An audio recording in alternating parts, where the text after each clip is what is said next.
Now, let me get back to the fallout from the Victorian election. I'm going to cross to Melbourne in just a moment and catch up with the former federal Labor frontbencher, Michael Danby. But he appeared in Peter Credlin's documentary during the Victorian election campaign about the cult of Daniel Andrews. Have a look at what Michael Danby said in that documentary. I think the Labor Party has been transformed by him into a sort of a personal fiefdom. It's almost out of Animal Farm. You know, you really can't recognise the Labor Party of the past from the one that's currently there now. Michael Danby, thanks for joining us. If you can't recognise the Labor Party before the election, how much difference is going to get over the next 4 years?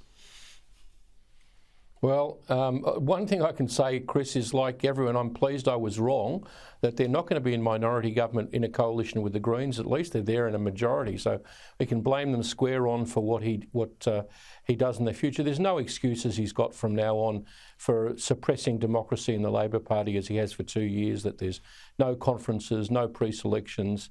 So all of that should be pushed into the past. But it just shows you, in your editorial was spot on.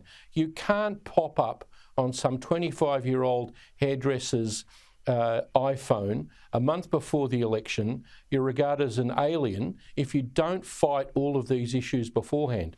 The real problem, the amazing research that Redbridge, both used by Sky and ABC, came out of this election with, is that there are as many millennials as there are boomers, both 38%, but the millennials broke 65% for Labor or the Greens.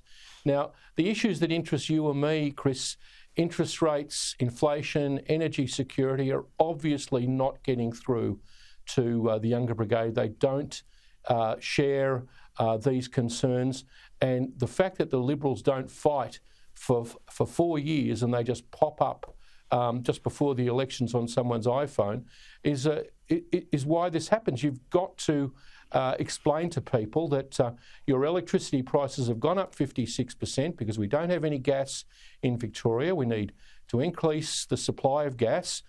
We all want a renewable future, but we have to go a bit slower. But if you don't fight on these issues, if there's no policy difference, if you just say we want a bigger target than the Labor Party in Canberra, I mean, why would anyone vote for you? And especially if you give your preferences to the Green Party. Yeah, it's gross negligence. You've got to get up in politics and argue your core values every day. And I agree with you that it's better that Daniel Andrews and Labor get to govern in their own right than have to rely on the Greens for everything. So that's some consolation out of that. They did get a bit of a bloody nose. Consolation. It is, but I mean, a 6% swing against Labor is, in most elections, that's an election changing or government changing swing. So there's obviously some angst there in the community. Do you and others in Labor look at what came at you from the Liberal side and just scratch your heads and wonder where you get that sort of luck? Why there's just no serious attack on you except for really the main policy difference? They tried to centre it on the suburban rail loop versus hospital spending. It's very interesting that the Premier's vast subterranean expenditure on social media has obviously penetrates to the millennials and the generations younger than them. And Matthew Guy, I can't believe he and Dave Davis, what a hopeless job they did. In the eastern suburbs, for all of those seats like Burwood and Ashwood and Box Hill, etc., that were lost last time, not to come back to them, they're not making an impact, as I said, on that 25-year-old hairdresser in Bayswater or Box Hill. They don't fight on the issues. There's no clear differentiation. But the other thing too is that, to be fair to them, and this has national implications, if the millennial vote is that strong for one side, it'll be the same to a bit lesser extent in New South Wales. Is it social media? Is it the continuing payments during the lockdown crisis? Is it the fact that there's no solidarity between the generations? Is it the lack of history and the woke education in high schools? All those factors making a long-term difference to Australian politics? All those factors, and perhaps that they haven't experienced a recession and high interest rates and whatever in the past. I think it's an interesting conversation.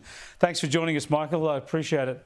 Michael Danby there, former Labor front bencher. Yeah, I think the Victorian Libs, like a lot of the Libs, they're just waiting for they're standing around at full forward waiting for the easy hand pass over the top. I'm sorry if you're not an Aussie rules person, but that's no way to play footy. You've got to go get the ball.